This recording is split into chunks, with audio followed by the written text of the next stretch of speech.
মানুষের কৌতূহল কখনো থেমে থাকে না। কিছু নতুন দেখলেই সেই রহস্য ভেদ করার আকাঙ্ক্ষা আমাদের টেনে নিয়ে যায় অজানা জগতে। আর বাচ্চাদের কৌতূহল, সেটি তো যেন সীমাহীন। প্রতিটি মুহূর্তে নতুন কিছু জানার চেষ্টায় তারা ঝাঁপিয়ে পড়ে। আজকের গল্পের কেন্দ্রবিন্দুতে রয়েছে এমনই এক 10 বছরের কৌতূহলী ছেলে, যার একটিমাত্র ছোট্ট পদক্ষেপেই তার জীবন বদলে যায় চিরতরে। কি এমন ঘটেছিল? কেন তার জীবন এতটা বদলে গেল? আর সেই রহস্য কিভাবে তার ছোট্ট পৃথিবীটাকে নাড়িয়ে দিল? তাহলে চলুন শুরু করি আজকের রহস্যময় যাত্রা আর খুঁজে বের করি সেই ছেলেটির কাহিনী, যে এক মুহূর্তের কৌতূহলে হারিয়ে গিয়েছিল জীবন বদলে দেওয়া এক ঘটনায়।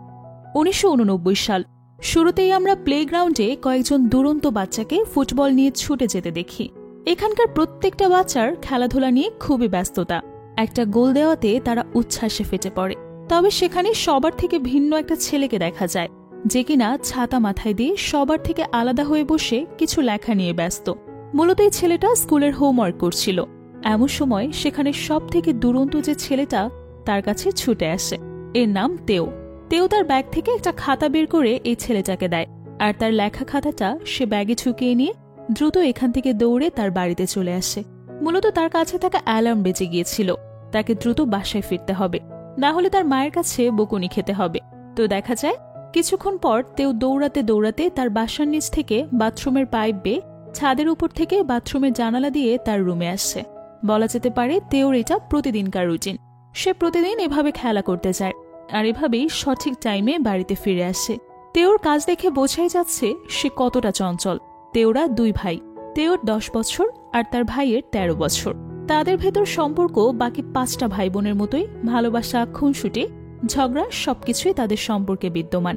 এদিকে তেওর বড় ভাই অস্কার তার পড়া কমপ্লিট করে হালকা পাতলা খাওয়ার জন্য কিছু নাস্তা বানায়।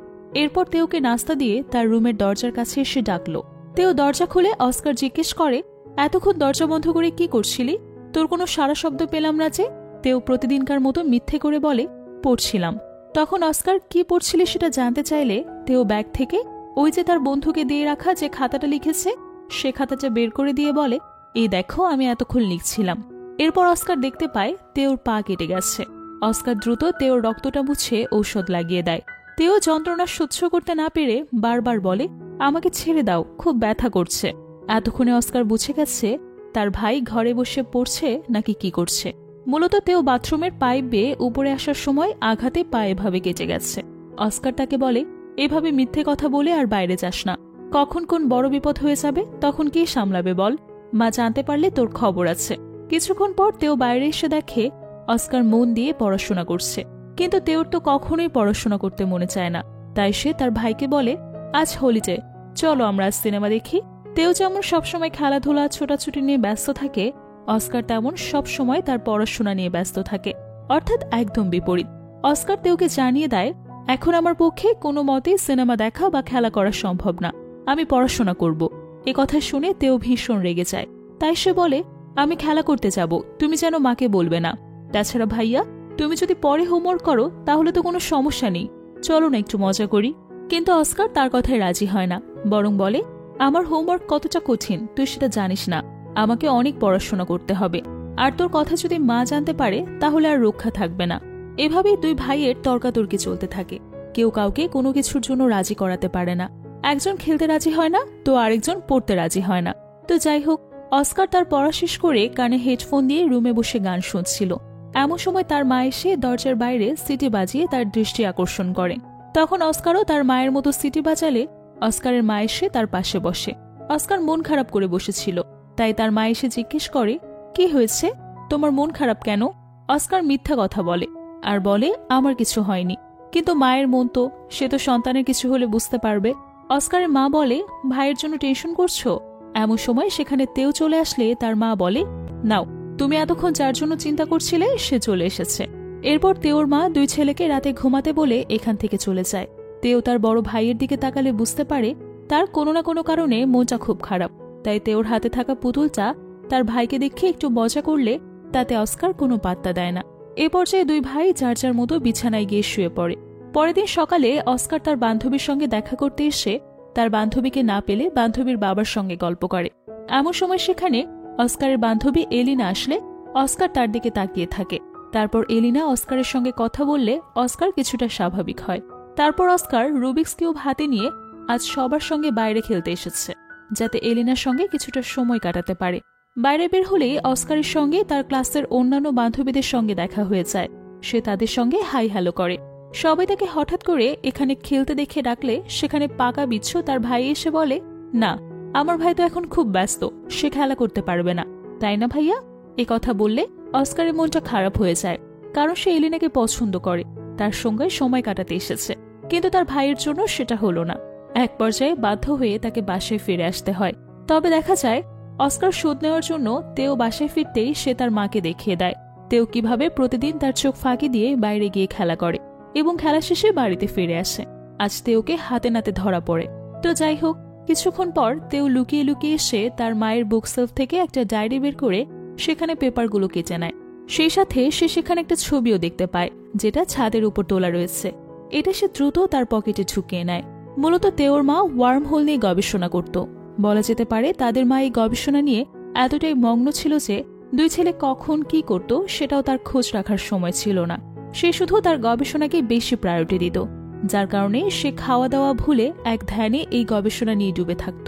আর এটা এমন একটা গবেষণা যে শূন্যের উপর থেকে কোনো কিছু নিচে ছুড়ে দিলে সেটা ভিন্ন একটা জগতে এসে পড়বে।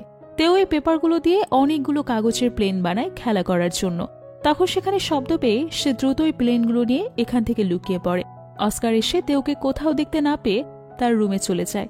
এই সুযোগে তেও দৌড়ে এসে তার মায়ের ডায়েরিটা যেখানে ছিল আবারও সেখানেই রেখে দেয়, যাতে তার উপর কেউ কোনো সন্দেহ না করে।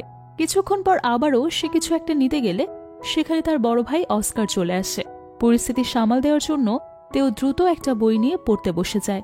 তেওকে এই অবস্থায় দেখে তার ভাই জিজ্ঞেস করে, তুমি এখন এখানে বসে কি করছো? তেও উত্তর দেয়, তুমি দেখতে পাচ্ছ না আমি কি করছি? আমি বই পড়ছি। অস্কার তাকে আর কোনো কথা না বলে এখান থেকে চলে যায়। তো যাই হোক, অস্কার সবসময় ছোট্ট একটা কচ্ছপের সঙ্গে কথা বলে সময় কাটাত আর সমস্ত কিছু তার সাথে শেয়ার করত। অস্কার আজও কচ্ছপের সঙ্গে কথা বলার সময় হঠাৎ সে ঠিক পায় তেও দৌড়ে দৌড়ে কোথাও একটা যাচ্ছে। তাই অস্কার দ্রুত তার ভাইকে ডাকতে ডাকতে উঠে আসে আর দেখতে পায় তেও তার ডাক না শুনে দৌড়ে ঘর থেকে বেরিয়ে গেছে। অস্কার আর কোনো কিছুই করতে পারে না। তেওর দেখাশোনা বলতে এই অস্কারই সবসময় তার কেয়ার করত, যেহেতু তার মা তাদেরকে সময় দিতে পারত না। এদিকে তেও তাদের বাসার পাশে সবচেয়ে উঁচু একটা বিল্ডিংয়ে চলে আসে, যেমনটা সে ওই ছবিতে দেখেছিল। অনেকটা সিঁড়ি পার হয়ে ছাদে আসতে তার অনেক কষ্ট হয়ে গেলে সে ছাদের এক কোনায় বসে রিল্যাক্সে কলা খেতে শুরু করে। আর কলা খাওয়া শেষে সেই কলার খোসাটা ছাদের উপর থেকে নিচে ছুঁড়ে মারলে সে কোনো কিছুর একটা রিফ্লেক্স হওয়ার শব্দ শুনতে পায়, যেটা তার কাছে বেশ অদ্ভুত লাগে। কিসের শব্দ হলো সেটা জানার জন্য সে দ্রুত উঠে দাঁড়ায়।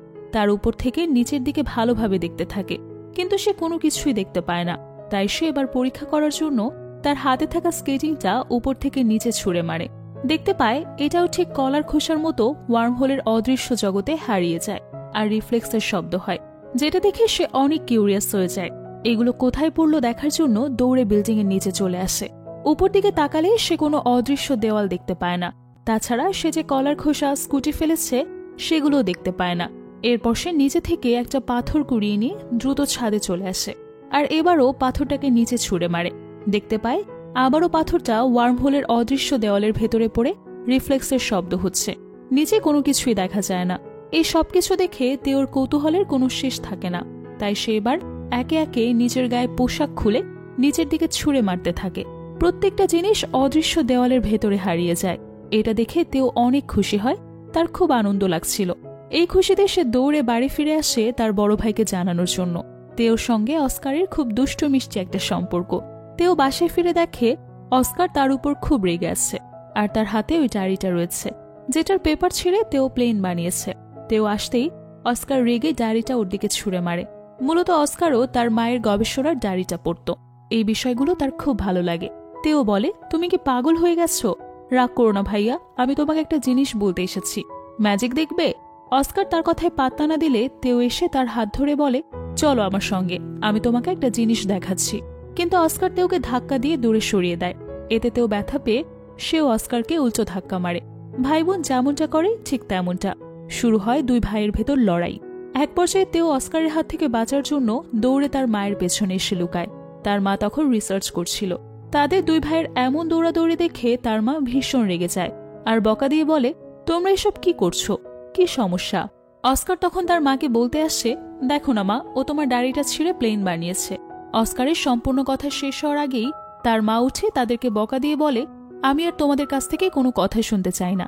দুই ভাই গিয়ে নিজেদের কাজ করো, সারাদিন ঝগড়া ছাড়া তোমাদের আর কোনো কাজ নেই। তাদের মা তাদেরকে এভাবে বকা দিয়ে তাদের কোনো কথা না শুনেই সেখান থেকে চলে যায়। তো যাই হোক, দুই ভাই বকা খেয়ে খুব অসহায় ফিল করে, বুঝতে পারে তারা দুজনার ছাড়া আর কেউ তাদের কথা শোনার মতো নেই, পাশে দাঁড়াবার মতো নেই। তাই দুজন একসাথে মন খারাপ করে বসে থাকে। তখন তেও বলে, ভাইয়া তুমি কি আমাকে ঘৃণা করো? অস্কার বলে, ঘৃণা করবো না তো কি করব, তোর জন্য আমাকে বকা খেতে হয়, অন্যায় করিস তুই আর বকা শুনতে হয় আমার। এখন বল, তুই এই পেজগুলো কেন ছিঁড়েছিস? তেও খুব ইজিলি উত্তর দেয়, আমার এই পেজগুলো পছন্দ হয়েছিল তাই ছিঁড়ে প্লেন বানিয়েছি। এদিকে সকালে তেও আবারও চলে আসে ছাদে, আর এবার সে তার ভাইয়ের একমাত্র কথা বলার সেই কচ্ছপটাকে নিয়ে এসেছে এবং এটাকে সেই অদৃশ্য দেওয়ালের ভেতরে ফেলে দেয়। অন্যদিকে অস্কার তার কচ্ছপটাকে সারা ঘর তন্ন তন্ন করে খুঁজতে শুরু করে, এমনকি সে কচ্ছপটার নিখোঁজ সংবাদও একটা পেপারে লিখে সব জায়গায় ঝুলিয়ে দেয়। কিন্তু অনেক খোঁজাখুঁজি করার পরেও অস্কার তার কচ্ছপটাকে না পেলে ভেতর থেকে অনেক ভেঙে পড়ে, সে অনেক বেশি কান্নাকাটি করে। এমন অবস্থায় তাকে তার মা দেখে জড়িয়ে ধরে সান্ত্বনা দেয়, বলে, এত টেনশন করো না, সবকিছু ঠিক হয়ে যাবে, একটু ধৈর্য ধরো, এটাকে খুঁজে পাবে। কিন্তু অস্কারের তো এই কচ্ছপটা ছাড়া কথা বলার মতো আর কোনো সঙ্গী নেই, সে বাইরে কোথাও খেলতে চায় না, কারোর সঙ্গেই মেশে না। তো অস্কারকে এমন ভাবে দেখে তেরও খুব খারাপ লাগতে শুরু করে, তাই সে রাতে ঘুমাতে পারে না। সে কত বড় একটা ভুল করেছে, তার ভাইয়ের কচ্ছপটা নিয়ে কৌতূহলের বশে সে অদৃশ্য দেওয়ালের ভেতর ফেলে দিয়েছে। সে ঠিক করে কচ্ছপটা সে দেওয়ালের ভেতর থেকে নিয়ে আসবে, যার কারণে তেও ওই রাতে ছাদেই আসে আর অনেক সাহস নিয়ে কচ্ছপটা আনার জন্য ওয়ার্ম হোলে অদৃশ্য সেই দেওয়ালের ভেতরে ছাপ দেয়। এরপর সে চলে আসে এক অদ্ভুত জগতে, যেটা কিনা নর্মাল পৃথিবীর মতোই একটা জায়গা। তারপর সে কচ্ছপটাকে নিয়ে আবারও পুরনো সিঁড়ি বেয়ে তার রুমে ফিরে আসে এবং কচ্ছপটাকে ব্যাগ থেকে বের করে রাখে। তার বিছানায় এসে ঘুমিয়ে পড়ে। সকাল 8:30 বাজলে অস্কারকে দেখা যায় ঘুম থেকে উঠে কানে হেডফোন গুঁজে এলিনার বাবার দোকানে আসে, আর তার প্রয়োজনীয় জিনিস নিয়ে যাওয়ার সময় এলিনাকে দেখতে পায়। এলিনা এখন অনেক বড় হয়ে গেছে, পড়াশোনা করার জন্য সে বিদেশে গিয়েছিল, আজ সে ফিরে এসেছে। সে অস্কারের সঙ্গে কথা বলতে চায়, কিন্তু অস্কার ইজিলি এলিনার সঙ্গে কথা বলতে পারে না, তাই কোনো কথা না বলে সে দ্রুত সেখান থেকে চলে আসে। এলিনা এখন ভার্সিটির প্রফেসর। অস্কার যাওয়ার পর এলিনার বাবা বলে, ছেলেটা খুবই ভালো, সে আগের মতোই রয়ে গেল। এদিকে অস্কার বাড়ি ফিরে হঠাৎ করে তেওকে দেখে হতবাক হয়ে যায়, আর তার মাথায় একটা চক্র চলে আসে। সেখানে সে সেন্সলেস হয়ে যায়। অস্কার বুঝতে পারে না তার সঙ্গে কি হচ্ছে। কিছুক্ষণ পর অস্কারের সেন্স ফিরলে তেও তাকে জিজ্ঞেস করে, ভাইয়া তুমি ঠিক আছো?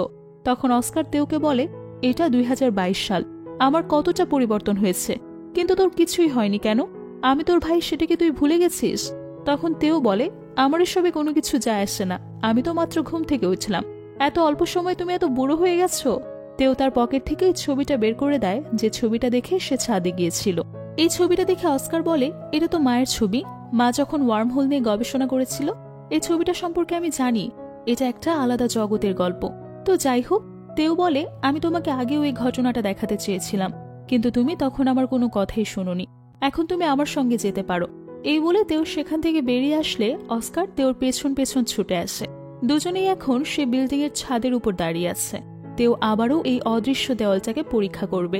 অস্কার তখন বলে, এসব করার দরকার নেই, আমি আবারও 1989 সালে ফিরে যেতে চাই। এই বলে সে ছাদের উপর থেকে চলে আসলে তেও তাকে পেছনে ডেকে বলে, এতে সমস্যা কোথায়? নিচে নেমে অস্কার তেওকে সে স্কেটিংটা দেখে ফোনে সেটার ছবি তুলে রাখে। ফোন দেখে তেও অবাক হয়ে যায়।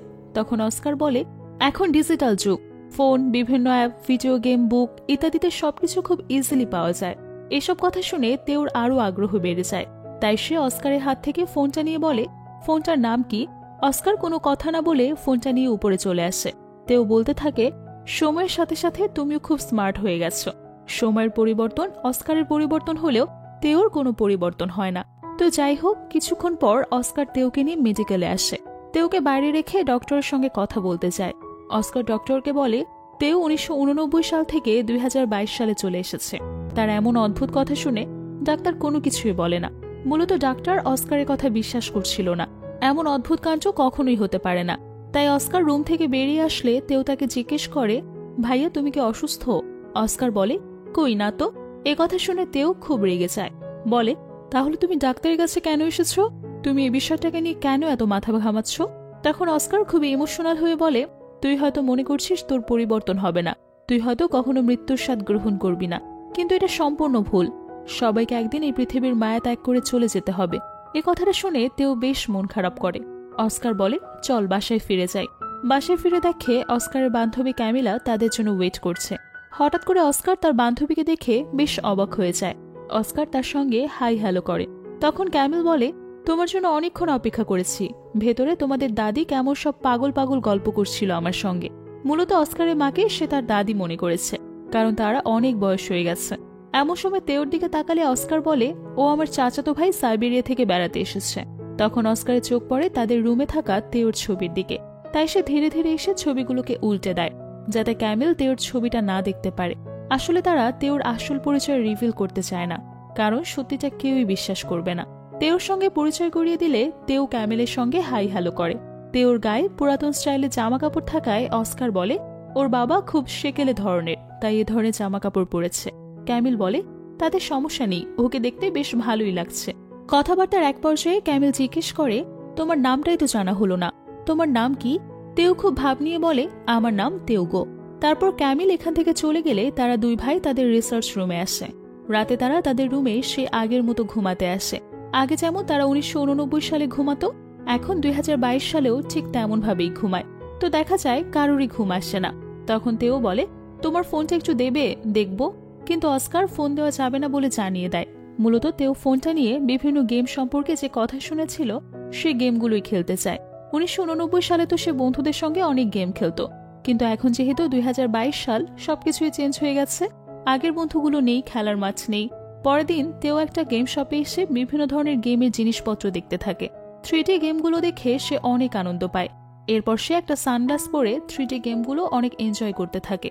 হঠাৎ করে গেম খেলতে খেলতে তার হাতের ধাক্কা লেগে সেখানে থাকা অনেকগুলো খেলনার বক্স নিচে পড়ে যায় এবং 3টা VR গগল ভেঙে যায়। তখন তাকে ক্ষতিপূরণ দিতে বললে কিছুক্ষণ পর অস্কার এসে ভিডিও গেমটার ক্ষতিপূরণ দিতে গেলে সেলসম্যান বলে, আসলে এটা বাচ্চাদের কোনো দোষ না, যারা এভাবে রেখেছে তাদের দোষ।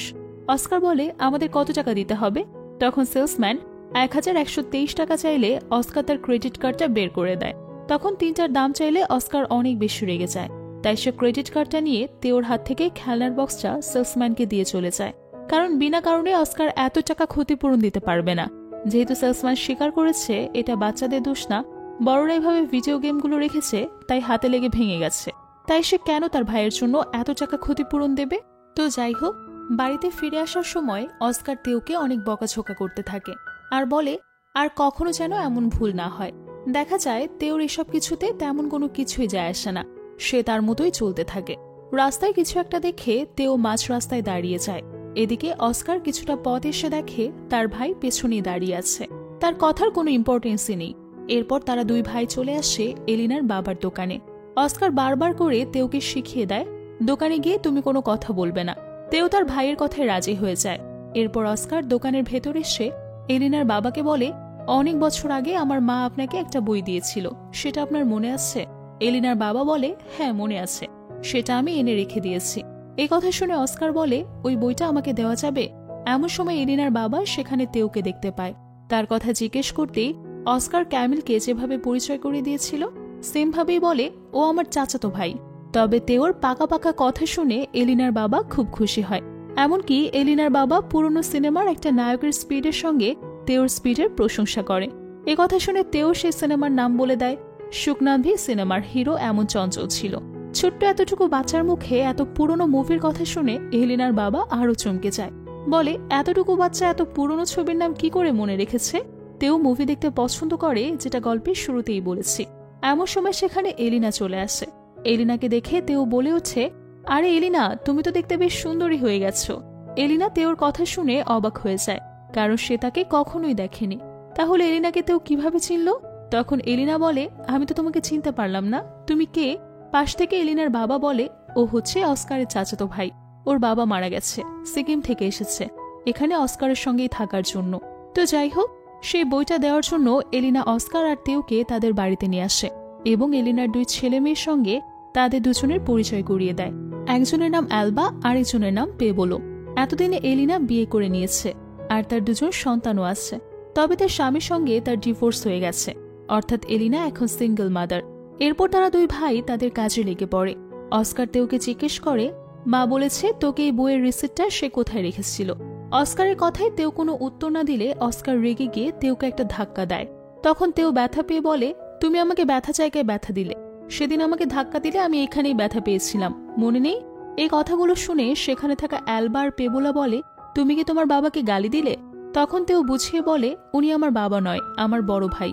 এরপর যে যা কাজ করতে ব্যস্ত হয়ে পড়ে। অস্কার বইয়ের ভেতর থেকে রিসিপ্টটা খুঁজতে শুরু করে। মূলত তারা এই রিসিপ্টটা খুঁজছিল যাতে করে তারা এই রহস্যের উদ্ঘাটন করতে পারে। কেন এত বছর পরিবর্তন হওয়া সত্ত্বেও তেওর কাছে শুধুমাত্র একটা রাত বলে মনে হলো, আর অস্কাররা এত দ্রুত বুড়ো হয়ে গেল? তেও এসে পেবোলা গেম খেলছিল তার পাশে বসে, আর তাকে বিভিন্নভাবে গেম খেলার ইনস্ট্রাকশন দিতে শুরু করে, যেটা পেবোলো খুব ভালোভাবে নিতে পারে না। তাই অস্কার রাগ করে তেওকে বলে, তুই এত কথা বলিস না, চুপ করে ওখানে বসে থাক। এমন সময় সেখানে এলিনা এসে সবাইকে রাতের খাবার খেতে আসতে বলে, কিন্তু মুখের উপর অস্কার বলে দেয়, প্রয়োজন নেই, আমরা বাসায় গিয়ে খাবো। ঠিক তখন এখানে একটা বইয়ের ভেতর থেকে অস্কার রিসিপ্টটা পেয়ে যায়, আর সে দ্রুত সেটাকে তার পকেটে ঝুঁকিয়ে নেয়। অস্কার চলে যেতেই এলিনা তার ফোনটা এগিয়ে দিয়ে অস্কারের ফোন নম্বরটা দিয়ে যেতে বলে। পরের দিন সন্ধ্যায় তেও গেম খেলার লোভে আবারও পেবোলোর কাছে আসে। তখন সেখানে এলিনা এসে বাচ্চাদেরকে পড়ার কথা বললে কেউই পড়তে বসতে রাজি হয় না, তারা শুধু তাদের ফোন নিয়েই ব্যস্ত থাকে। তখন অ্যালবা ভয়েস অ্যাসিস্ট্যান্ট অ্যালিসকে বলে কয়টা বাজে সেই টাইমটা জানিয়ে দিতে। মুহূর্তের ভেতরে এলিসকা টাইম জানিয়ে দেয়।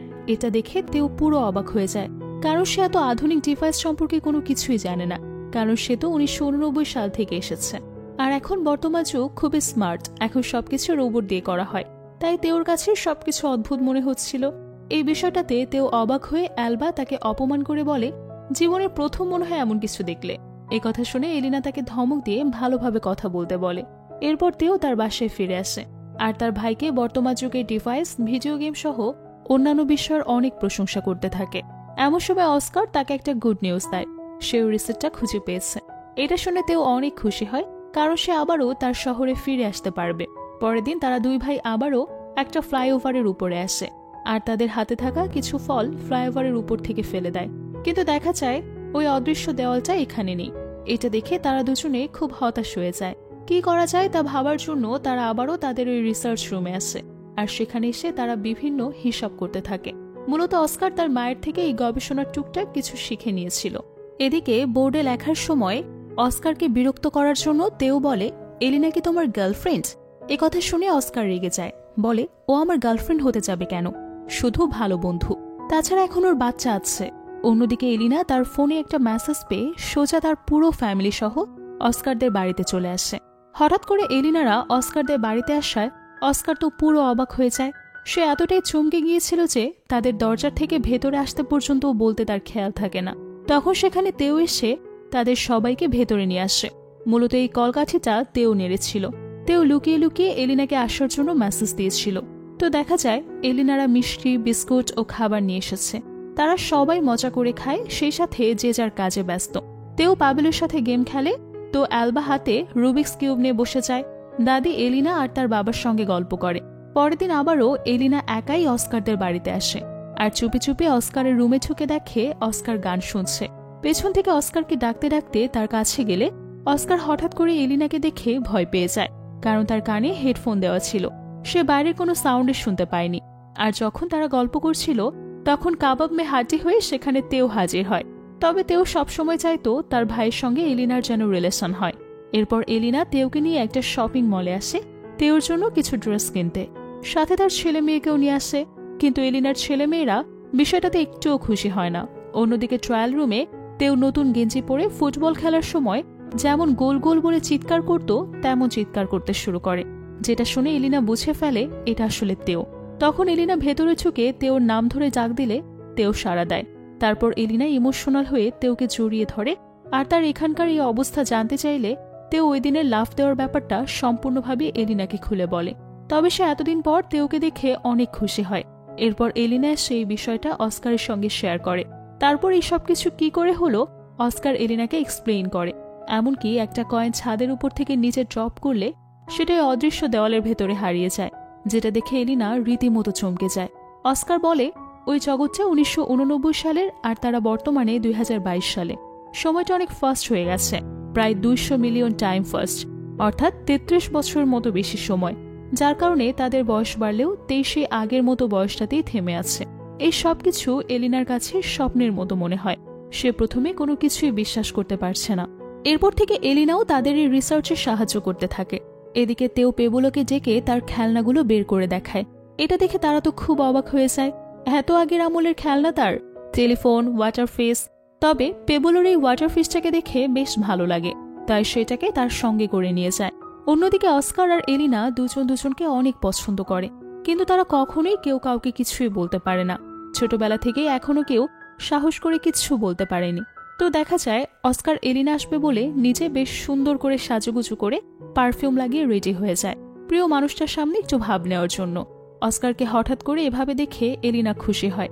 সেই সাথে সে তার মনের কথা অস্কারকে জানিয়ে দেয়, যেটা এতদিন ধরে তেও চাচ্ছিল। তবে তার এই সম্পর্ক এগিয়ে নিয়ে যাওয়ার জন্য এলিনা অস্কারের কাছে সময় চায়।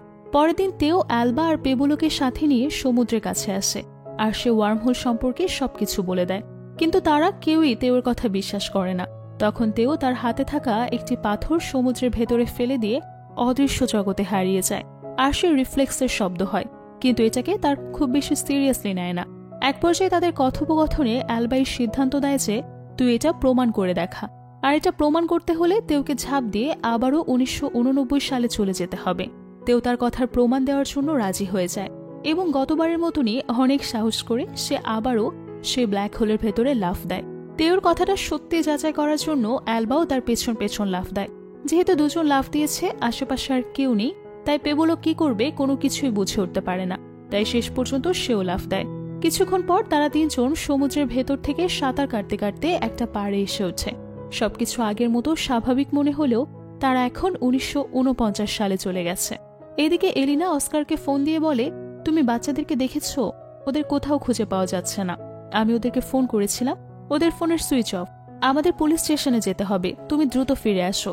অন্যদিকে বাচ্চারা একে অপরকে দোষারোপ করতে থাকে, কেন তারা প্রায় 70 বছর পেছনে চলে এসেছে তা নিয়ে।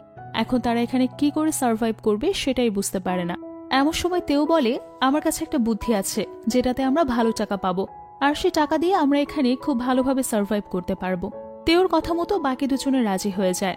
তারপর তারা সবাইকে ডেকে ডেকে একটা সার্কাস খেলা দেখানোর আয়োজন করে, যেখানে অ্যালবা তার চোখ বন্ধ করে থাকবে আর তেও একটা বোর্ডে একটা ওয়ার্ড লিখে এখানকার দর্শকদের দেখাবে। সেটা না দেখে অ্যালবা বলে দেবে কি লেখা আছে। তো ম্যাজিক শুরু হয়।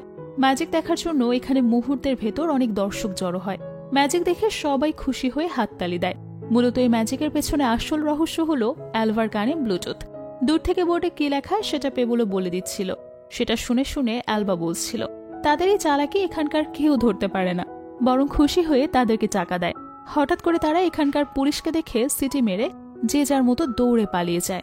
অন্যদিকে অস্কার আর এলিনা বড় একটা বিল্ডিং এর ছাদে এসে পৌঁছায়, আর তারা নিচে একটা কয়েন ফেলে পরীক্ষা করে এখানে সে অদৃশ্য দেওয়ালটা কাজ করছে কিনা।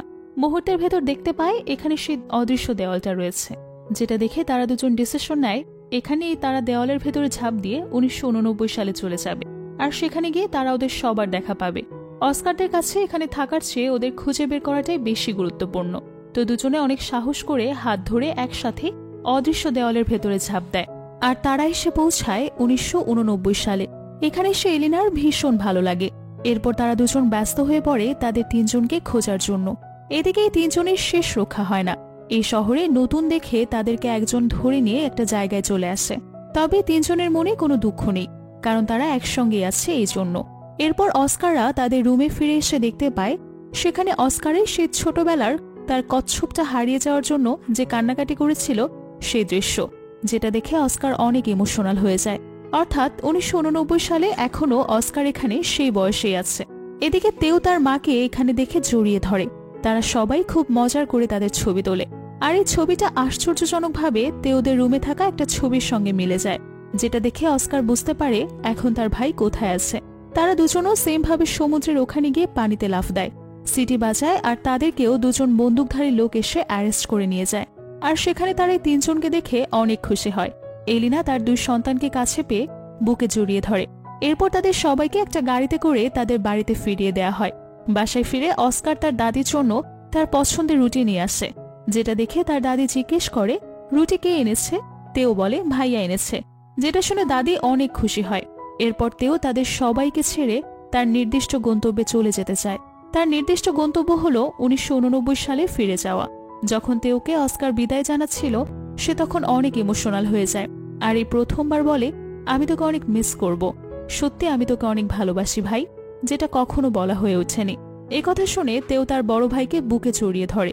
অস্কার বারবার করে তাকে রিকোয়েস্ট করে এখান থেকে যাওয়ার জন্য, কিন্তু তেও কারো কোনো কথা শোনে না। সে তার মতো করে এই অদৃশ্য দেওয়ালের ভেতর হারিয়ে যায়। আর সে 1989 সালে ফিরে এসে তার সেই ছোটবেলার সেই ভাইকে দেখে বুকে জড়িয়ে ধরে। এই ভাই ছিল 2022 সালের। এইবার তারা দুই ভাই আর কোনো ঝগড়া করে না, তারা একে অপরের সঙ্গে মিলেমিশে থাকে। এখানেই আজকে এই অসাধারণ গল্পটা শেষ হয়। গল্প শেষে আরেকটু বুঝিয়ে বলি, এই মুভিটাতে 3টি সাল দেখানো হয়েছে।